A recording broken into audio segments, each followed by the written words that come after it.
வாழ்க வையகம், வாழ்க வளமுடன். வாழ்க்கை மலர்கள். நால்வோர் நற்சிந்தனை. ஜூலை 19.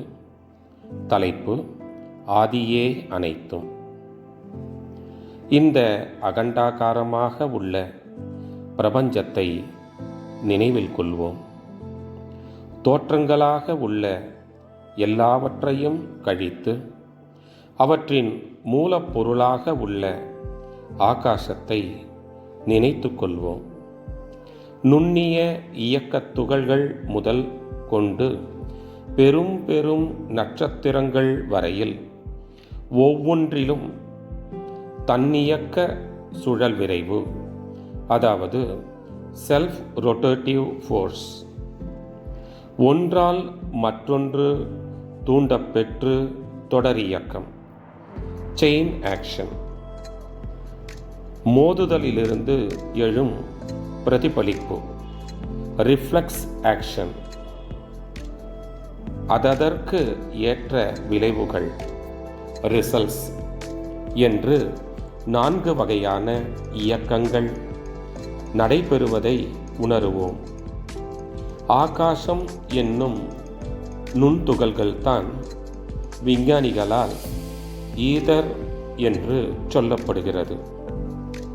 அது இயங்கும் இடத்திற்கு ஏற்ப அது பெரும் மாற்றம், சிறப்பு இவைகளிலிருந்து மின்னணு, அதாவது எலக்ட்ரான், துணை கருவணு, அதாவது புரோட்டான், கருவணு, அதாவது நியூட்ரான் என பேசப்படுகிறது. உதாரணமாக, ஒரு குடும்பத்தில் 3 ஆண்கள் 3 பெண்கள் உள்ளனர் என்று வைத்துக்கொள்வோம். அந்த ஆண்களில் ஒருவரை பேரன் என்றும், மற்றவரை தந்தை என்றும், 3ஆமவரை தாத்தா என்றும் சொல்கிறோம். அதே போன்று பெண் வரிசையில் பேத்தி, அன்னை, பாட்டி என்று கூறுகிறோம். ஒப்பிட்டு நோக்கும்போது ஒவ்வொன்றுக்கும் மற்றொன்றுக்கும் இடையே பரிணாமத்தால் உள்ள வேறுபாடு, உறவு, சிறப்பு இவைகளை கொண்டுத்தான் பெயர்கள் வேறு வேறாக கொடுக்கிறோம். மனிதன் என்ற நிலையில் எல்லோரும் ஒன்றே.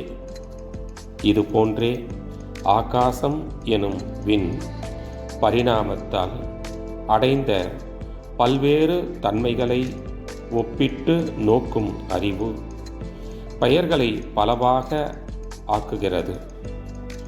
இது பிரித்து உணர்வதற்கு எளிதாக உள்ளது. இந்த பகுத்துணரும் ஒப்புவமை நோக்கு, அதாவது ரிலேட்டிவ் கான்செப்ட், புலன்களால் விளைந்த சிறப்பாகும்.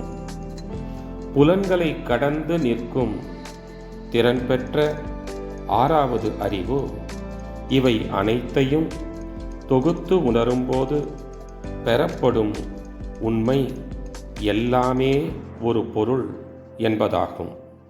அதுவே பொருள் நிலையில் ஒன்றாகவும் நிகழ்ச்சி நிலையில் வேறு வேறாகவும் உணரப்பெறுகின்றது என்பது விளங்கும். அருட்தந்தை. வாழ்க வளமுடன். தொடரும்.